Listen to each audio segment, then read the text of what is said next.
Hello everyone, welcome to my channel. अगर आप वनपाल वन रक्षक भर्ती की तैयारी कर रहे हैं तो आपको पता होगा कि एग्जाम डेट काफ़ी नज़दीक आ गई है। अगर आज से बात करें तो भी आपके पास लगभग 35 दिन बचते हैं। तो इन 35 दिनों में आपको किस तरीके से तैयारी करनी है उसकी हम बात करेंगे इस वीडियो के अंदर। अगर आप डेडिकेटली प्रिपरेशन कर रहे हैं काफ़ी टाइम से, फिर तो आपको ज़्यादा सोचने की ज़रूरत नहीं है। आप जिस तरीके से स्टडी कर रहे हैं करते रहिए। और अगर आपने अभी अभी सोचा है, या कुछ ऐसे भी स्टूडेंट हैं जो अदर एग्जाम की प्रिपरेशन कर रहे हैं लेकिन अभी उन्होंने सोचा है कि वनपाल का फॉर्म भी भरा है तो मेरे को अच्छी तैयारी करनी चाहिए, या इन एक महीने में आपको किस तरीके से तैयारी करनी चाहिए, जो नए स्टूडेंट है जिन्होंने अभी-अभी सोचा है, तो उन्हीं के लिए ये स्पेशली डेडिकेटेड वीडियो है। अगर आपने अभी-अभी सोचा है तो आपको इस वीडियो को अच्छे से देखना है, जिससे कि आप अच्छा आउटपुट दे सको एग्जाम में। तो इस वीडियो में हम बात करेंगे कि आपकी लास्ट मिनट की जो रणनीति है आपकी 35 दिन की, वो किस तरीके से होनी चाहिए, या आपको बुक सिलेक्शन आपको किस तरीके से करना है, कौन-कौन सी जो इंपॉर्टेंट बुक है वही आपको पढ़नी है, ज़्यादा एक्स्ट्रा बुक भी नहीं पढ़नी है। तो इन सभी चीज़ों के बारे में बात करेंगे, और भी जैसे कि कौन से सब्जेक्ट के कितने मार्क्स के क्वेश्चन आएँगे, या कौन से सब्जेक्ट आपके लिए ज़्यादा इंपॉर्टेंट है, उन सभी चीज़ों के बारे में बात करेंगे। तो सबसे पहले बात कर लेते हैं कि कौन सा सब्जेक्ट आपके लिए इंपॉर्टेंट है, या कौन से सब्जेक्ट से कितने क्वेश्चन आने वाले हैं। तो सबसे पहले बात करेंगे राजस्थान जीके की। तो राजस्थान जीके की अगर बात करें तो इसके अंदर 50 से 60 मार्क्स के राजस्थान जीके आने वाली है। तो आपको पता होगा कि ये राजस्थान का एग्जाम है, इसलिए मैं इसका वेटेज ज़्यादा दे रहा हूँ, क्योंकि राजस्थान का एग्जाम है तो ऑब्वियसली बात है कि राजस्थान जीके काफ़ी ज़्यादा आएगा, इसलिए इसके अंदर मैं ज़्यादा वेटेज दे रहा हूँ। तो लगभग चांसेज है कि इसके अंदर 50 से 60 क्वेश्चन लगभग बनने वाले हैं राजस्थान जीके के। इसके बाद बात करेंगे इंडिया जीके की। तो इंडिया जीके के अंदर भी क्वेश्चन बनने वाले हैं इसके अंदर, लेकिन कई मैंने वीडियो देखे हैं इसके बारे में कि काफ़ी ज़्यादा क्वेश्चन बता रहे हैं, लगभग 20 प्लस क्वेश्चन बता रहे हैं कि इंडिया जीके के आएंगे। तो इतना भी नहीं आने वाले हैं। लगभग अगर आप बात करें तो 10 या 15 क्वेश्चन के बीच में ही इनका रेशियो रहने वाला है इंडिया जीके का। इससे ज़्यादा कोई भी चांसेस नहीं है कि इंडिया जीके के क्वेश्चन आएंगे।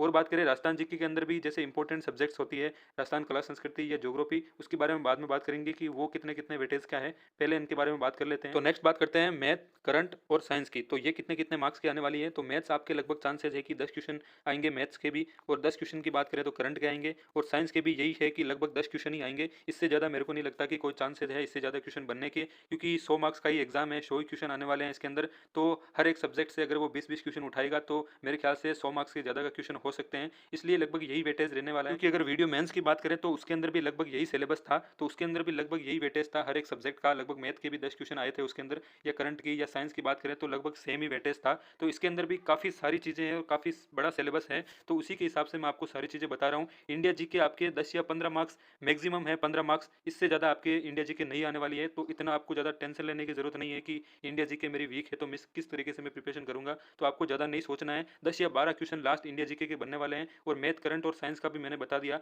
और मेनली बात है इसके अंदर राजस्थान जीके की, क्योंकि ये राजस्थान लेवल का एग्जाम है, फॉरेस्टर का जो भी एग्जाम है ये राजस्थान का ही है। तो इसके अंदर राजस्थान जीके काफ़ी ज़्यादा आने वाली है। आप खुद इसके बारे में एनालाइज करोगे बाद में कि हाँ राजस्थान जीके के काफ़ी ज़्यादा क्वेश्चन मिले हैं। तो बात करें राजस्थान जीके में ही सब्जेक्ट्स की, तो सबसे पहले और सबसे ज़्यादा इंपॉर्टेंट चीज़ है इसके अंदर राजस्थान की ज्योग्राफी। तो आपको राजस्थान ज्योग्राफी है वो अच्छे से पढ़नी है। इसके काफ़ी ज़्यादा क्वेश्चन मिलने वाले हैं आपको। मान के चलिए आपको 15 क्वेश्चन लगभग इसके मिलेंगे ही मिलेंगे। तो राजस्थान के लिए ज्योग्राफी आपके लिए काफ़ी इंपॉर्टेंट है। हो सकता है 15 या 20 के बीच में आपको क्वेश्चन मिल जाए इसके अंदर से। और सेकंड इंपॉर्टेंट आपके सब्जेक्ट है राजस्थान की कला संस्कृति और राजस्थान की हिस्ट्री। तो हिस्ट्री और कला संस्कृति में ही आपके राजस्थान की जो कला संस्कृति है वो काफ़ी ज़्यादा इंपॉर्टेंट है। तो इस पे आपको काफ़ी ज़्यादा ध्यान देना है अगर आप अभी से प्रिपरेशन कर रहे हैं। और मेरे ख्याल से अगर आप राजस्थान लेवल के एग्जाम की प्रिपरेशन कर रहे हैं तो ये सब्जेक्ट को आपको काफ़ी अच्छे ही होंगे। तो इनके आपको ज़्यादा टेंशन भी नहीं लेनी है। आपको राजस्थान ज्योग्राफी और राजस्थान की जो कला संस्कृति है वो एकदम अच्छे से पढ़नी है। और बात करें हिस्ट्री की, तो हिस्ट्री के भी लगभग आपके 5 या 6 क्वेश्चन बनने वाले हैं। वो भी आपको इसके अंदर जो राजस्थान की मॉडर्न हिस्ट्री है वो आपको पढ़नी है। ज़्यादा आपको पुरानी हिस्ट्री पढ़ने की जरूरत नहीं है। मैं कह रहा हूँ ये एक स्मार्ट तरीके से निकालने वाला एग्जाम है। अगर आप इन सब चीज़ों के बारे में सोच के, और जो मैंने वीडियो में बताया है, अगर आप उतना भी करते हैं तो आप एक अच्छा आउटपुट दे सकते हैं। तो मैं आपको 3 या 4 ऐसी बुक बताऊंगा, अगर आपके पास वो है तो बहुत अच्छी बात है। और अगर आप उनको भी करते हैं अभी टाइम के हिसाब से तो काफ़ी अच्छा स्कोर कर सकते हैं, क्योंकि इतना टाइम नहीं है कि आप हर एक चीज़ पढ़ो या हर एक डिस्क्रिप्शन से हर एक बुक पढ़ो। तो इतना टाइम भी नहीं है। तो अगर आप ये 3-4 बुक भी अच्छे से कर लेते हैं तो मेरे ख्याल से काफ़ी फायदा मिलेगा आपको। तो सबसे पहले अपन बात कर लेते हैं राजस्थान जीके के लिए स्प्रिंग बोर्ड के नोट्स हैं। तो मेरे ख्याल से काफ़ी है राजस्थान जीके के लिए, क्योंकि उसके अंदर इतना सारा अच्छे से दे रखा है, हर एक सिलेबस एकदम अच्छे से दे रखा है। तो मेरे ख्याल से अगर आपके पास स्प्रिंग बोर्ड के नोट्स हैं और आप वो पढ़ रहे हैं शुरू से, तो मेरा कहना यही है कि उनको अच्छे से रिवीजन कर लीजिए, आपको काफ़ी अच्छा फायदा मिलेगा उससे। और अगर आप इससे नहीं पढ़ते हैं या आपके पास कुछ सेल्फ नोट्स हैं, तो राजस्थान जी की एक ऐसी चीज़ है, इसकी आपके पास हर एक बंदे के पास आपके नोट्स मिल ही जाएंगे इसके। इसलिए अगर आप नोट्स से ही पढ़ते हैं, आप जो शुरू से पढ़ते आ रहे हैं, या आपने वीडियो की तैयारी करते टाइम पढ़े थे, एसआई के टाइम पढ़े थे, या अदर कोई एग्जाम की प्रिपरेशन के टाइम पढ़े थे, अगर आप उनको भी अच्छे से करते हैं वापस रिवीजन, अलग से आपको कोई भी पढ़ने की ज़रूरत नहीं है, कोई भी बुक लाने की भी जरूरत नहीं है। आपके पास जो नोट्स हैं वो मेरे ख्याल से एनफ है। अगर उनका भी अच्छे से रिवीजन करते हैं तो राजस्थान जी की आपका अच्छा हो जाएगा। और अगर आपके पास स्प्रिंग बोर्ड के नोट्स हैं तो बहुत अच्छी बात है, आप उनको भी पढ़ सकते हैं। तो मेरा कहने का मतलब ये है कि आपको ज़्यादा इधर उधर नहीं भटकना है, आपके पास जो भी मटेरियल है उसको अच्छा करना है। और इसके अंदर भी जैसे मैंने आपको बताया था, राजस्थान की आर्ट कल्चर आपको अच्छे से करनी है और राजस्थान की ज्योग्राफी है वो अच्छे से करनी है। इन दो को खासकर आपको ध्यान करके पढ़ना है और ज़्यादातर मटेरियल आपको आप देखना इन्हीं दो में से मिलेगा, इसलिए आपको थोड़ा सीरियस होकर इन दोनों को पढ़ना है। तो इतना भी अगर आप करते हैं तो राजस्थान जीके आपका अच्छा हो जाएगा। तो इंडिया जीके भी आपको पता है काफ़ी इंपॉर्टेंट है और इसके अंदर आने वाली है। तो इंडिया जीके के लिए एक ही बुक है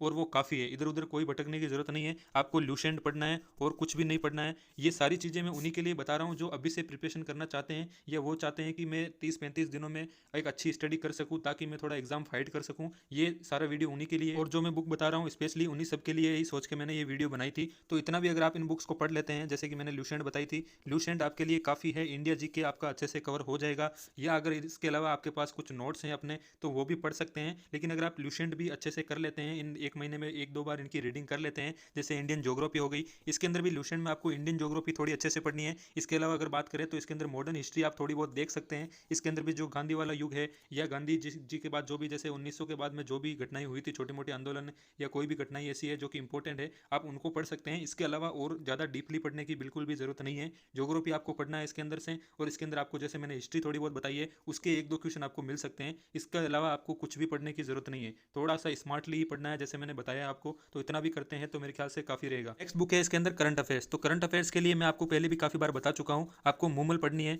मूमल के अलावा आपको कुछ भी पढ़ने की जरूरत नहीं है। अगर मैं बात करूँ वन रक्षक पॉइंट ऑफ व्यू से तो आपको मूमल पढ़ लेना है और इसके अंदर भी आपको 2 महीने की जो मूमल आती है वो पढ़ लेनी है। आपको भटकना नहीं है, कोई बोले कि आपको मंथली पढ़नी है या आपको इतना सारा डिस्क्रिप्शन से हर एक चीज़ पढ़नी है, उतना कुछ नहीं पढ़ना है। मूमल की आपको 2 महीने की जो बुक आती है, अभी तक बात करें अगर जनवरी से सितंबर तक 4 बुक आ चुकी है मूमल की, आपको वही पढ़नी है। इसके अलावा कोई भी पढ़ने की जरूरत नहीं है। तो करंट अफेयर्स आपका एकदम अच्छे से हो जाएगा और जो आना होगा अगर एग्जाम में तो इन्हीं से आ जाएगा, वरना आप करंट अफेयर्स ऐसी चीज़ है आप कितनी भी बुक्स पढ़ लो, अगर वो नहीं आएगा तो नहीं आएगा, किसी को नहीं आएगा। तो इसलिए मैं आपको बता रहा हूँ थोड़ा सा आपको मूमल को जो मैंने बताया 2 महीने की जो आती है उसको थोड़ा सा ध्यान से पढ़ना है और हो सके तो इनके छोटे नोट्स भी बना लेने हैं, क्योंकि आगे भी कई सारे एग्जाम्स होने वाले हैं तो उनके अंदर भी काम आएंगे। तो करंट अफेयर्स की मेरे ख्याल से बात हो गई है। नेक्स्ट इसके अंदर बात कर लेते हैं साइंस की। तो साइंस के क्वेश्चन भी आने वाले हैं और मैथ। तो मैथ आप कहीं से भी पढ़ सकते हैं, मेरे ख्याल से आप यूट्यूब का सारा लीजिए। यूट्यूब पे कोई अगर मॉडल पेपर सॉल्व करवा रहे हैं या यहाँ पर छोटे छोटे वीडियो भी आपको मिल जाएंगे। तो जो भी जैसे कि इंपॉर्टेंट जो प्रश्नावलियाँ होती है, जो जो जैसे एवरेज हो गया या परसेंटेज हो गई, ऐसे जो प्रश्नावलियाँ होती है वो हर एक एग्जाम में आती है और इनके एकदम बेसिक क्वेश्चन बनते हैं। और आप देख लेना इसके अंदर वन रक्षक के अंदर भी एकदम बेसिक क्वेश्चन ही मिलेंगे आपको, बहुत ज़्यादा हाई लेवल के क्वेश्चन नहीं मिलेंगे। जैसे कि वीडियो प्री की बात करें तो उसके अंदर भी एकदम बेसिक क्वेश्चन थे मैथ के, तो आपको उसी तरीके की स्टडी करनी है। तो मैथ के लिए आप यूट्यूब का सारा ले सकते हैं अलग से। जैसे कि आप बात करें अलग से प्रश्नावली या अलग से कोई बुक लाने की जरूरत नहीं है इसके लिए। यूट्यूब पे इतनी सारी चीज़ें हैं, आपको अगर आप अच्छे से कीवर्ड डाल के सर्च करते हैं तो काफ़ी अच्छे और यूजफुल कंटेंट मिल सकता है यूट्यूब पर भी आपको। बात कर लेते हैं साइंस की। तो साइंस के लिए मैं आपको एक ही चीज़ बोलूँगा, आपको लूसेंट पढ़ लेनी है या अगर आपके पास और कोई बुक है तो वो पढ़ सकते हैं। इसके अलावा एक बुक मैं आपको बता देता हूँ, स्पीडी की आती है। तो स्पीडी की एक स्टैटिक बुक आती है, तो ये साइंस के लिए काफ़ी अच्छी बुक रहती है। ये रेलवे के लिए काफ़ी प्रीफर करते हैं इसको बुक को। तो आप स्पीडी पढ़ सकते हैं या आप लूसेंट भी पढ़ सकते हैं, ये भी काफ़ी है मेरे ख्याल से। तो स्पीडी की एक स्टैटिक जीके की भी बुक आती है जिसके अंदर जो इंडिया का जीके होता है तो वो भी काफ़ी अच्छा दे रखा होता है। जो वनडे एग्जाम्स होते हैं तो उनके लिए काफ़ी इंपॉर्टेंट रहती है ये बुक, तो ये भी पढ़ सकते हैं। या आप लूसेंट भी पढ़ते हैं तो मेरे ख्याल से आपका साइंस का अच्छा हो जाएगा। इससे ज़्यादा आपको पढ़ने की जरूरत नहीं है। मैक्सिमम 15 क्वेश्चन से ज़्यादा आपको साइंस के नहीं मिलेंगे। मेरा ख्याल है कि आपको 10 क्वेश्चन ही मिलेंगे, हो सकता है 1 2 3 थोड़े ऊपर नीचे हो सकते हैं। बाकी जैसे मैंने पहले बताया आपको लगभग वही पैटर्न रहने वाला है। आपको मोस्टली उसी पे फोकस करना है। जैसे मैंने बताया राजस्थान जीके, तो राजस्थान जीके आपको थोड़ा अच्छे से पढ़ना है और मेरे ख्याल से आप काफ़ी समय से पढ़ भी रहे हैं। तो राजस्थान जीके जैसे मैंने बताया है आपको Rajasthan geography, Rajasthan art culture अच्छे से पढ़नी है। इसके अलावा आपको ज़्यादा इंपॉर्टेंट जैसे कि ज़्यादा जो भी है डिस्क्रिप्शन के साथ पढ़ने की जरूरत नहीं है। इतना भी अगर आप करते हैं तो काफ़ी अच्छा स्कोर रहेगा आपका। तो ये सारी जो भी मैंने बुक्स बताई है वो खासकर उन्हीं के लिए है जो अभी से प्रिपरेशन करना चाहते हैं। मैं फिर से बोल रहा हूँ, अगर आप शुरू से प्रिपेयर कर रहे हैं तो आप जैसे पढ़ रहे हैं आप उसी तरीके से पढ़ते रहिए। अगर आप डेडिकेशन से वनपाल की तैयारी कर रहे थे शुरू से तो आप जैसे चल रहे हैं मेरे ख्याल से काफ़ी अच्छे से ही चल रहे होंगे। बाकी अगर आप नए हैं तो आपको जैसे मैंने बताया है इस स्ट्रेटजी से आप एक अच्छे लेवल पर पहुंच सकते हैं। तो आप इसी तरीके से भी पढ़ सकते हैं। और कोई अगर डाउट है तो आप मेरे को कमेंट सेक्शन में भी पूछ सकते हैं। इसके अलावा अगर आपके पास जो लक्ष्य की गाइड आती है, मोस्ट इंपॉर्टेंट बुक है वो, अगर आपके पास लक्ष्य की गाइड है तो आप उससे भी पढ़ सकते हैं, क्योंकि ये काफ़ी अच्छी गाइड आती है वनडे एग्जाम के लिए। अगर आपके पास वनपाल की ये गाइड है तो आप इसको 2-3 बार 4 बार जितनी हो सके इनको रिवीजन कर लो। और जो भी नए स्टूडेंट है या अभी से प्रिपरेशन कर रहे हैं उनको ये नहीं लानी है। आपके पास जो भी चीज़ें हैं उनके अच्छे से रिवीजन करने हैं अपने नोट्स के, नई चीज़ कुछ भी नहीं लानी है। बाकी जैसे अगर आप शुरू से कर रहे हैं लक्ष्य गाइड के साथ तो आप कॉन्फिडेंट रहिए, आप बहुत अच्छा स्कोर करने वाले हैं, क्योंकि उसके अंदर इतनी सारी चीज़ें अच्छे से दे रखी है। एक फैक्चुअल अगर बात करें तो काफ़ी सारे क्वेश्चन आपको मिल जाएंगे लक्ष्य की गाइड के अंदर से, और जो सिलेबस होता है उसके अकॉर्डिंग भी ये काफ़ी अच्छे से रहती है। तो मेरे ख्याल से मैं भी प्रीफर करता हूँ लक्ष्य गाइड को, कोई भी एग्जाम हो चाहे आप इसको प्रीफर कर सकते हैं। तो चलिए वीडियो को यहीं पे समाप्त करते हैं। अगर आपको थोड़ा डिटेल में वीडियो चाहिए या सब्जेक्ट के बारे में, जैसे कि राजस्थान जीके के अंदर आपको किस तरीके से पढ़ना है, या अगर अलग बात करें इसके अंदर करंट की बात करें या आप मैथ की बात करें, तो आप मेरे को कमेंट सेक्शन में बता सकते हैं। मैं पूरी कोशिश करूंगा नया वीडियो लाने की। तब तक के लिए धन्यवाद। Thank you so much and best of luck.